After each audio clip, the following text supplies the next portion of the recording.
Hola, ¿qué tal? Muy buen día tengan todos ustedes. Bienvenidos a este estudio bíblico que estamos teniendo, ¿verdad? Del libro de los Hechos. El día de hoy estamos abarcando el capítulo 9, así que bienvenidos. Muy bien, por favor vamos a darle lectura, si ya tienes por ahí tu Biblia, vamos a darle lectura al capítulo 9. Recuerden que estamos en medio de una gran persecución. La iglesia ha salido hacia Judea, hacia Samaria, se está predicando el evangelio, la iglesia empieza a crecer, los campos están listos, viene la cosecha, Dios usando ahí a sus siervos, ¿verdad? El último ahí, Felipe, la última parte que leímos también ahí del capítulo 8. Y Saulo, pues sigue estando todavía en la escena, es el que está encabezando esta gran persecución también, está pidiendo cartas, pero no solamente se va a quedar en Jerusalén, ¿verdad? Dice acá el versículo 1, Saulo, respirando aún amenazas y muerte contra los discípulos del Señor, vino al sumo sacerdote. Tan solo este primer versículo ya nos está diciendo los propósitos que tiene Saulo. No solamente es perseguir, sino que también incluso va a consentir en la muerte de diferentes hermanos, diferentes santos, ¿verdad? Del Señor. Versículo 2 dice, y le pidió cartas para las sinagogas de Damasco, a fin de que si hallase algunos hombres o mujeres de ese camino, los trajese presos a Jerusalén. Ahí en el versículo 2 vamos a encontrar la ciudad de Damasco. Está pidiendo como esa cartas, que se puede decir como una autoridad, y que se le está dando a Pablo para entonces dirigirse hacia Damasco, que Damasco estaba por lo menos a unos 220 o 25 kilómetros hacia el norte de Jerusalén. Está bastante lejos, pero bueno, ahí va hacia ese camino, hacia ese lugar. Y obviamente acá cuando dice para algunos hombres y mujeres que de este camino se está refiriendo a lo que era el cristianismo, la iglesia. Hasta este momento todavía no se le conoce como los cristianos, ¿no? Si no, eso va a pasar ya hasta el capítulo 11, próximamente vamos a ver, se les conoce como los del camino. Y esto se me figura y me recuerda mucho al pasaje de Juan 14:6, ustedes recuerdan ahí Tomás haciendo una pregunta, cómo llegar al cielo, cómo ir hacia ese lugar donde Jesús nos iba a llevar, ¿verdad? Entonces Jesús en el versículo 6 responde, yo soy el camino, la verdad y la vida. Nadie viene al Padre si no es por mí.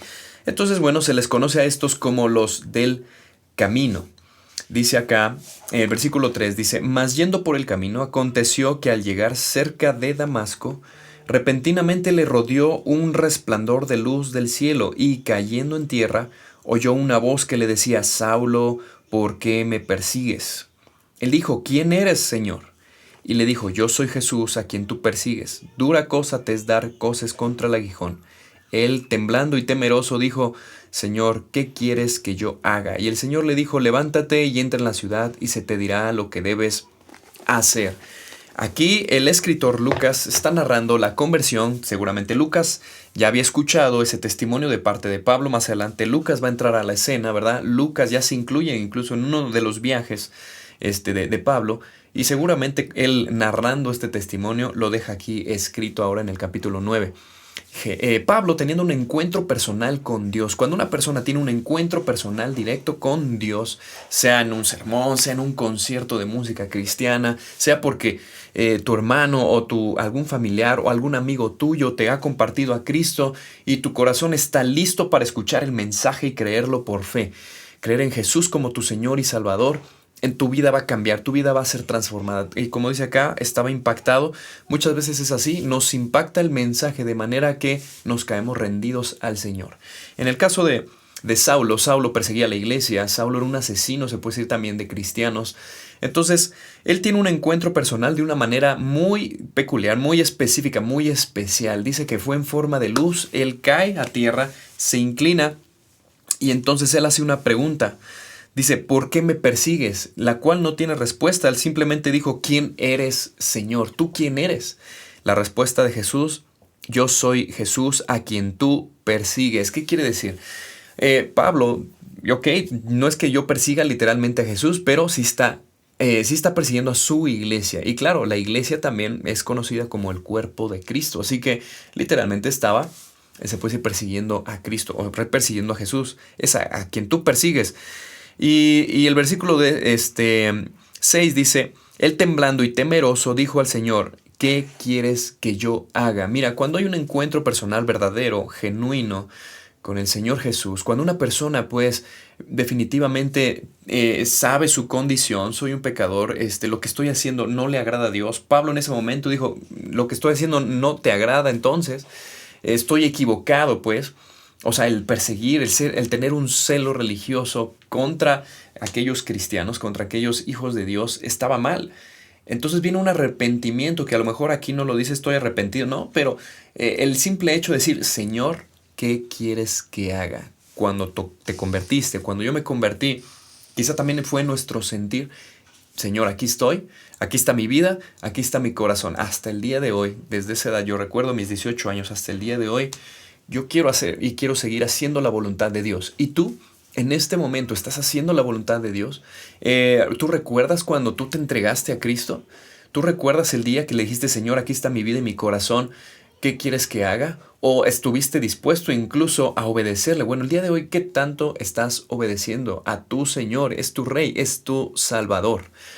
Si el día de hoy no estás ahí, bueno, sería un buen momento para que medites justamente en este mensaje que Dios nos está dando en su palabra. Es bueno volver otra vez y Dios, aquí estoy de nuevo. ¿Qué quieres que haga? ¿Hacia dónde quieres que yo vaya? Entonces, tenemos acá ahora un Saulo que le va a dar un giro a su vida, que como dice 2 Corintios 5:17, si alguno va a estar en Cristo, si alguno está en Cristo, ¿qué? Nueva criatura es. Y esto se va a cumplir en Saulo. Ahora, ¿verdad? Lo vamos a conocer también como Pablo, su nombre romano. Bueno, Pablo ahora tiene una conversión, hay un arrepentimiento de una vida, ahora 180 grados, hay un cambio hacia un camino mejor y ese camino es el de Cristo. Definitivamente Pablo va a cambiar totalmente su vida. Entonces, él estaba dispuesto, Señor, ¿qué quieres que haga? Entonces le dice el Señor, pues bueno, levántate y entra a la ciudad y se te dirá lo que debes hacer. Pablo fue obediente, lo llevaron a la ciudad, yo creo que le dijo, llévenme a la ciudad, pero fíjense el versículo 7. Los hombres que iban con Saulo se pararon atónitos, oyendo a la verdad la voz. Quiere decir que ellos también escucharon la voz de Jesús. Muy probablemente, aunque no lo dice la palabra, pero hay una probabilidad que también se convirtieron. ¿Te imaginas ser uno de ellos? Pues estás sorprendido, Jesús hablando con Pablo, tú escuchando esa voz también, y a lo mejor preguntándole a Pablo, oye Pablo, ¿qué fue esto? Y Pablo confirmando, verdaderamente es Dios. Yo creo que estos hombres incluso pudieron haber creído, a lo mejor se convirtieron también. Pero dice, oyendo a la verdad la voz, más sin ver a nadie, no podían ver a nadie. Entonces Saulo se levantó de tierra, y abriendo los ojos no veía a nadie. Así que llevándole por la mano, le metieron en Damasco. Así que muchas veces hay casos, situaciones, pudo haber sido también la mía, muy complejas, muy difíciles en nuestra vida, en las cuales Dios nos va a sensibilizar más todavía para aprender y confirmar muchas veces nuestro llamado o confirmar simplemente mi fe puesta en Cristo. En este caso, Dios decide quitarle la vista por estos 3 días a Pablo, hasta que Dios va a usar a alguien más para irle a hablar justamente y entonces regresarle la vista. Vamos al versículo 9. Dice, versículo 8. Entonces Saulo se levantó de tierra, abriendo los ojos, no veía a nadie, así que llevándole por la mano le metieron, ¿a dónde? En Damasco. En Damasco, pues bueno, Damasco ahora se encuentra pues en Siria. El día de hoy se encuentra ahí la ciudad, ya vimos ahí el mapa, dice, donde estuvo 3 días sin ver y no comió ni bebió. Parece ser que estaba en un ayuno. Había entonces en Damasco un discípulo llamado, ¿qué? Ananías. Era un discípulo. Bueno, hay que tener cuidado ahí. No un apóstol, sino un discípulo, un aprendiz. Alguien como tú y como yo que estamos aprendiendo. Dios nos está mostrando. Estamos muchas veces conversando con Dios en oración. Dios, enséñame, muéstrame quién eres. Ayúdame a parecerme más a ti, ¿verdad? Aquí estaba Ananías, un discípulo ahí en esa ciudad. Dice, a quien el Señor le dijo en visión, Ananías. Y él respondió, heme aquí, Señor. Y el Señor le dijo, levántate y ve a la calle que se llama Derecha y busca en casa de Judas a uno llamado Saulo, Saulo de Tarso, porque aquí él ora. Y ha visto en visión a un varón llamado Ananías, que entra y le pone las manos encima para que recobre la vista. Parece ser que hay una doble visión, no solamente para Pablo, que le muestra que Ananías viene y él cobra la visión cuando él pone sus manos, sino que también Ananías tiene una visión donde Dios habla directamente con él. Jesús le dice, ve, porque aquí está Pablo, ¿verdad? Y entonces, ¿qué va a suceder? Pues ambos son obedientes. Vemos acá un Ananías también obedientes. Versículo 13. Entonces Ananías respondió: Señor, he oído de mucho acerca de este hombre. ¿Cuántos males ha hecho a tus santos en Jerusalén? Y aún aquí tiene autoridad de los principales sacerdotes para prender a todos los que invocan tu nombre. El Señor le dijo, fíjate la segunda vez, ve, porque instrumento escogido me es este para llevar mi nombre en presencia de los gentiles y de reyes y de los hijos de Israel. Parece ser que ya tenía Dios un plan específico con Pablo. Listo, gentiles, reyes y claro, la casa de Israel. Como vamos a ver en los viajes misioneros de Pablo, tan emocionantes, y se cumple verdaderamente este propósito para Pablo, cómo Dios lo usa, uno de los, se puede decir, grandes misioneros aquí en Hechos, ¿verdad? Además también de Pedro. Pero, ¿qué sucede? Pues bueno, Ananías tenía miedo, al igual que tú y que yo, cuando Dios nos llama a servirle. Pero nosotros no somos tanto como Ananías, ¿verdad? Muchas veces estamos poniendo muchos pretextos. Quizá el día de hoy Dios te está llamando a una tarea específica. A lo mejor no fue en visión, pero tú sabes que ahí en tu corazón arde por servir a Dios en cierto lugar, cierta área. Quizá como misionero, quizá como pastor, quizá, no sé, con algún ministerio, algún proyecto que tenga que ver con alcanzar almas para Cristo. Dios te está llamando. Pero nos da miedo por el que dirán, nos da miedo por nuestra familia, nos da miedo abandonar lo que se supone que hemos construido, ¿no? Nos da miedo lo económico, el sostén, nos da mucho miedo incluso dejar ciertas comodidades, pero Dios nos vuelve a insistir, Dios nos vuelve a invitar, y entonces así como Ananías fue obediente a pesar de escuchar de que Pablo estaba persiguiendo la iglesia, y que tenía autoridad. Tiene autoridad aún acá como para, listo, hacer destrozos, ¿verdad? Con la iglesia. Pero una vez que el Señor le confirma, versículo 17 dice, fue entonces Ananías y entró a la casa y poniendo sobre él las manos dijo, hermano Saulo, el Señor Jesús que se te apareció en el camino por donde venías, me ha enviado para que recibas la vista y seas lleno del Espíritu. ¿De qué te habla el versículo 17? De una convicción. Ananías confió plenamente en lo que le dijo Dios. Cuando llega con Saulo, le dice hermano. ¿Qué quiere decir? Que el temor se ha quitado. Y eso es lo que sucede cuando tú y yo damos pasos de obediencia, de fe. Dios nos llama, sí da temor algunas cosas y planear y nos da temor. Pero mucha gente tiene dos opciones, o te quedas con ese temor y nunca vas a ver quizá cómo Dios te puede usar verdaderamente y te quedaste ahí. Pasarán los años y nunca te animaste a dar ese paso de obediencia. O diste el paso de obediencia, costó mucho trabajo y el temor se fue esfumando y la fe abundó de manera que vemos la gloria de Dios, vemos el obrar de Dios y vemos cómo Dios nos usa. ¿Tú de cuál eres? ¿Sí ves? Entonces, vamos a seguir avanzando. Versículo 18 dice, y al momento le cayeron de los ojos como escamas, y recibió al instante la vista, y levantándose fue bautizado. ¿Cómo Dios estaba usando aquí a Ananías, verdad? Dice, versículo 19, y habiendo tomado alimento, recobró fuerzas, y estuvo Saulo por algunos días con los discípulos que estaban en Damasco. Esto fue genial. Todo un milagro.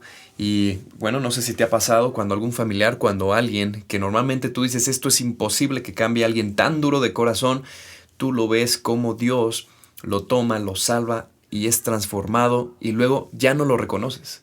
Ya no lo reconoces. A mí me ha pasado, eso es sobrenatural, es sumamente sorprendente, es de un impacto tan fuerte que causa a la gente que lo conoció allá afuera, que lo conoció allá atrás, cómo era, como Dios lo toma, lo saca, lo libera, le da salvación, lo transforma. Es una persona diferente, tiene un gran impacto. ¿Y cuál es tu testimonio? Así que, bueno, vamos al versículo 20, dice, y enseguida predicaba Cristo en las sinagogas, diciendo que este era el Hijo de Dios. Viene este resultado natural de todo hijo de Dios cuando Jesús viene a tu vida.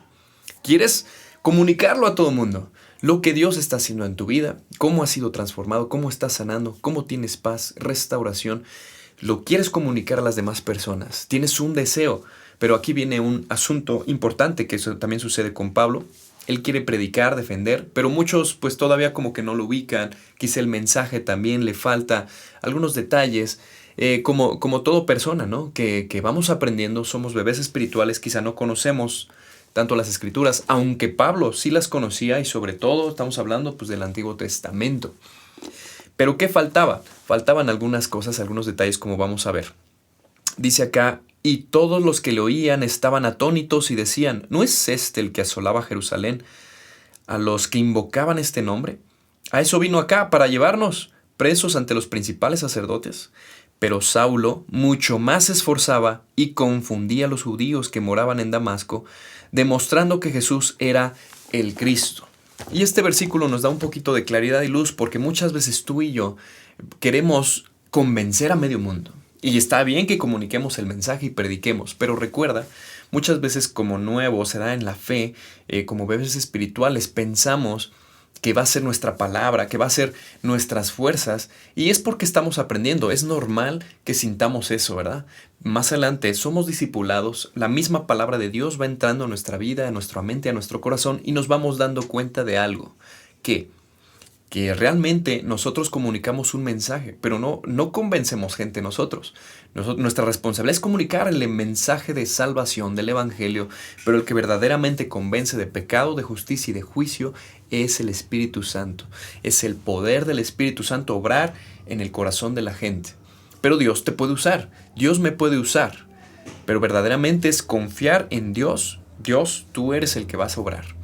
Y eso quizá era algo que iba aprendiendo también este Pablo. Así que vamos avanzando, dice ahí que en el versículo 23 dice, pasados muchos días, dice, los judíos resolvieron en consejo que matarle. Dice ahí pasado muchos días porque, bueno, aquí no se habla de esa conexión que ya Pablo nos habla después en Gálatas, que ese pasado muchos días estamos hablando de un lapso de 3 años aproximadamente. Por favor, ve a Gálatas, vamos a Gálatas capítulo 1. ¿Qué sucedió con ese pasado muchos días?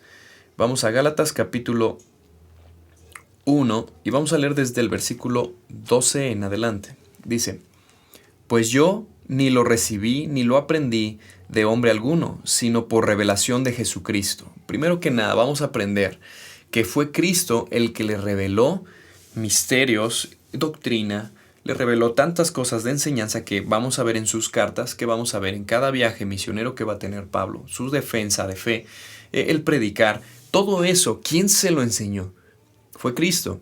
Dice acá, pues yo no recibí ni lo aprendí de hombre alguno. No fue un hombre quien lo discipuló, sino verdaderamente fue Cristo personalmente, lo cual le hace un apóstol, porque recuerden que este es un requisito para ser un apóstol, haber visto a Jesús, haber tenido pues ser llamado por él, pero también haber sido discipulado por él. Aquí lo dice Pablo, versículo 13, porque ya habéis oído acerca de mi conducta en otro tiempo en el judaísmo, que perseguía sobremanera a la iglesia de Dios y la asolaba.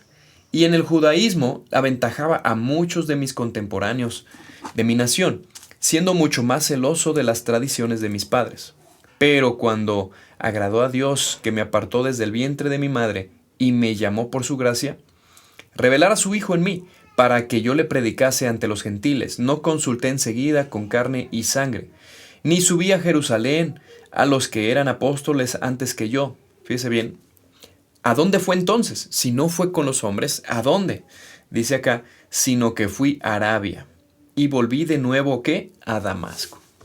Volví de nuevo a Damasco. Entonces estamos hablando que ese lapso de tiempo de 3 años, él fue a Arabia, Jesús mismo le revela, pero él regresa de nuevo a Damasco. Y entonces en ese regresar, después pasados 3 años, dice, subí a Jerusalén para ver a Pedro y permanecí con él 15 días. Pero no vi a ningún otro de los apóstoles, sino a Jacobo, el hermano del Señor. Jacobo era el nuevo líder ahora de la iglesia en Jerusalén. El hermano del Señor se refiere al medio hermano que era un incrédulo. Ustedes recuerdan ahí cuando hablamos en la primera lección, creo que es la introducción al libro de los Hechos. Si no lo has visto, puedes verlo. La lección es la primerita, donde hablamos de la resurrección de Cristo y que se apareció a muchas personas, pero entre ellos a su medio hermano Jacobo. Aquí tenemos pues justamente la evidencia. El medio hermano de Jacobo ahora es líder se convirtió obviamente, ahora es líder de la iglesia en Jerusalén. Bueno, regresemos a nuestro pasaje. Versículo 23 dice: entonces, pasados muchos días después de esto, ¿verdad? Dice: los judíos resolvieron en consejo matarle, pero sus acechanzas llegaron al conocimiento de Saulo, y ellos guardaban las puertas de día y de noche para matarle. Entonces los discípulos, tomándole de noche, le bajaron por el muro, descolgándole en una canasta. Cuando llegó a Jerusalén, trataban de juntarse con los discípulos, pero todos le tenían miedo y no creyendo que fuese discípulo. Entonces Bernabé, tomándolo, lo trajo a los apóstoles y les contó cómo Saulo había visto por el camino al Señor, el cual le había hablado, y cómo en Damasco había hablado valerosamente en el nombre de Jesús. Tenemos que recordar que para los apóstoles era un poco difícil y complejo, ya que Esteban fue apedreado y Saulo estaba ahí presente en la escena. Entonces ellos lo sabían. Entonces era complicado. ¿Cómo va a ser cristiano él? ¿No? Qué temor también. Pero ellos tenían a que aprender a confiar en Dios. En que Dios ya estaba obrando en la vida de Saulo. Él ya se había convertido. Iba a cambiar totalmente su vida. Y entonces fue aceptado poco a poco. Pero también ustedes recuerden acá en la lectura que hicimos, ya lo querían matar a Pablo. Recuerden que el enemigo también muchas veces trabaja. Pablo era un blanco especial. ¿Por qué? Porque fue fariseo, porque estuvo a cargo de una gran persecución. Ahora él se convierte y por lo tanto en el terreno enemigo de las tinieblas, ahora él representaría pues una acechanza, un enemigo para el reino de las tinieblas. Por lo tanto, el enemigo no se va a quedar así. Lo va a atacar, ¿verdad? Como nos habla también en Efesios capítulo 6, que nuestra guerra no es con mi hermano, no es sangre ni carne, sino nuestra verdadera guerra es espiritual. Está hablando también de demonios, de huestes de maldad, de gobernadores de las regiones celestes, ¿verdad? Entonces, acá Pablo ya estaba metido ahora en esta guerra. Y tenemos ahí que Bernabé es ese medio, siempre necesitamos ese Bernabé, ¿verdad? Ese amigo que nos va a introducir, ese amigo que nos ayuda, que va a hablar bien de nosotros para que otros también podamos o puedan confiar en nosotros. Dice aquí el versículo entonces 29, y dice: y hablaba denodadamente en el nombre del Señor y disputaba con los griegos, pero estos procuraban ¿qué? Matarle. Otra vez, aquí Pablo estaba aprendiendo. Era sagaz como cualquier persona, ¿verdad? Que está aprendiendo, que está ya en el ministerio, ya fue preparado también por Jesús. Pero, sin embargo, ahí van a estar siempre los peligros. Versículo 30. Cuando supieron esto los hermanos, le llevaron hasta Cesarea y le enviaron a Tarso. Bueno, ustedes se saben ahí, Cesarea, cerca de Jerusalén, más o menos está a una distancia de 120 kilómetros, está cerca o más bien en la costa mediterránea, y si va hacia Tarso seguramente ha tomado unas naves, o se puede llamar nave marítima, para llegar hasta Tarso. Tarso se encuentra pues al sur, que el día de hoy es sur de Turquía, y para nosotros, más bien para Jerusalén sería hacia el norte.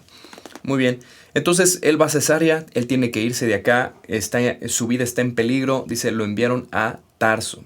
Entonces las iglesias tenían que paz por toda Judea, Galilea y Samaria. ¿Por qué? Porque ya no estaba Pablo persiguiendo. Recuerden que Pablo era el líder de esa persecución. El celo de Pablo llevó a muchos a esa persecución. Pero ahora, ¿quién iba a tomar ese papel de persecución? Pues en ese momento nadie. Todavía nadie, ¿verdad? Así que dice acá que había paz en medio de estas iglesias. Y dice que eran edificadas, andando que en el temor del Señor, y acrecentaban y eran fortalecidas en el Espíritu Santo. Vemos por lo menos 4 características: que hay paz, dice que son edificadas, dice acá que andan en el temor del Señor, y dice y eran fortalecidas en el Espíritu Santo. Estas 4 características nos habla de una iglesia sana. Es una iglesia sana. Está fortalecida, está siendo edificada. No estamos hablando de que no hay problemas, sino edificar siempre va, aunque haya problemas, de todos modos se pueden resolver como hermanos porque hay amor. El amor está presente. Además, el Espíritu Santo en la vida de cada creyente nos va a llevar justamente a eso, a perdonar, a pedir perdón, a siempre resolver asuntos y enfocarnos en lo que verdaderamente vale la pena. Y lo que vale la pena es hacer la voluntad de Dios. Y por último, el último pequeño, se puede decir, lapso acá de este capítulo, versículo 32. Aconteció que Pedro, visitando a todos, vino también a los santos que habitaban en Lidia. ¿Y dónde está Lidia? Bueno, el día de hoy ya no se llama Lidia, ahora se llama Loz y se encuentra más o menos a 45 kilómetros de Jerusalén, también muy cerca de la costa. Y bueno, por acá andaba Pedro. Dice, y halló allí a uno que se llamaba Eneas, que hacía 8 años que estaba en cama, pues era paralítico, y le dijo a Pedro, Eneas, Jesucristo te sana, levántate y haz tu cama. Y enseguida se levantó, y le vieron todos los que habitaban en Lidia y en Sarón, los cuales ¿qué? Se convirtieron al Señor. De esa persecución que inició ahí en Jerusalén, donde los discípulos y además los apóstoles que se quedaron ahí, bueno, los discípulos empezaron a regar la semilla. Los apóstoles iban confirmando realmente ese trabajo y estaban viendo que sí, verdaderamente la gente estaba siendo salva. Pero en ese caminar, también Pedro seguía predicando, seguía hablando, y vemos aquí que siempre después de un milagro, algo sobrenatural, listo, se aprovecha para compartir el evangelio, y por eso el resultado siempre de un milagro, dice acá, los cuales se convirtieron al Señor. Es algo que vamos a estar viendo en todo el libro de los Hechos, siempre después de un milagro, algo sobrenatural. Versículo 36. Había entonces en Jope una discípula llamada Tabita, que traducido quiere decir Dorcas, que es el nombre griego, y Tabita pues es el nombre hebreo. Ahora, dice ahí Jope. ¿Dónde queda Jope? Ahora, el día de hoy pues se llama Jaffa, y queda al sur de Tel Aviv. También está en la costa mediterránea, cerca de donde andaba pues obviamente, ¿verdad? Pedro en Lidia, que era Lot. Dice acá el versículo 37. Perdón, ahí antes dice, esta abundaba en buenas obras y en limosnas que hacía. Y aconteció que en aquellos días enfermó y murió. Después de lavada, la pusieron en una sala. Y como Lidia estaba cerca de Jope, los discípulos, oyendo que Pedro estaba allí, le enviaron 2 hombres a rogarle, no tardes en venir a nosotros. Levantándose entonces Pedro fue con ellos, y cuando llegó, le llevaron a la sala donde le rodearon todas las viudas, llorando y mostrando las túnicas, los vestidos que Dorcas hacía cuando estaba con ellas. Entonces, sacando a todos, Pedro se puso de rodillas y lloró, y volviéndose al cuerpo dijo, Tabita, levántate. Que en hebreo pues se puede decir Tabita Kumi. Así que dice acá, y ella abrió los ojos y al ver a Pedro se incorporó, y él, dándole la mano, la levantó. Entonces, llamando a los santos y a las viudas, la presentó viva.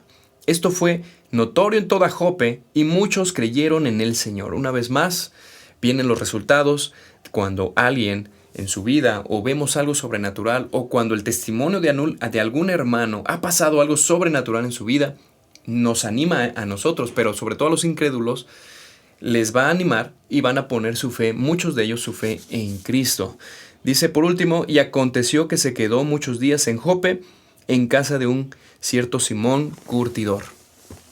Vaya que está sucediendo acá. Aún Dios obrando, Dios usando incluso esta persecución siendo de bendición ahora. Al momento era dolor, al momento de la persecución es difícil, pero después de la prueba vienen resultados, viene paz hacia las iglesias. Pablo se convierte, todo lo que está pasando en este capítulo, qué genial escucharlo. Espero que haya sido de mucho ánimo.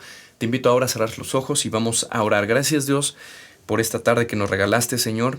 Gracias, Señor, porque pudimos escuchar de tu palabra, Señor. Sigue hablando a nuestra vida, sigue animándonos, Señor. Recordar ese encuentro personal que tuvimos contigo, Señor, hace ya un tiempo, Padre mío, que estuvimos dispuestos, Señor, y así como el apóstol Pablo ahora, dijo, Señor, pues heme aquí, Señor, ¿qué quieres que haga? Padre, el día de hoy también, Señor, podemos recordar que un día también te dijimos, aquí estamos, Señor. Nuestra vida, nuestra mente, nuestro corazón es tuyo, Señor, y el día de hoy, pues queremos también, Señor, volverlo a decir. Queremos hacer tu voluntad, Señor, por eso es que te pedimos que nos animes. Cada persona que el día de hoy esté escuchando también, Señor, bendícela en el nombre de Jesús.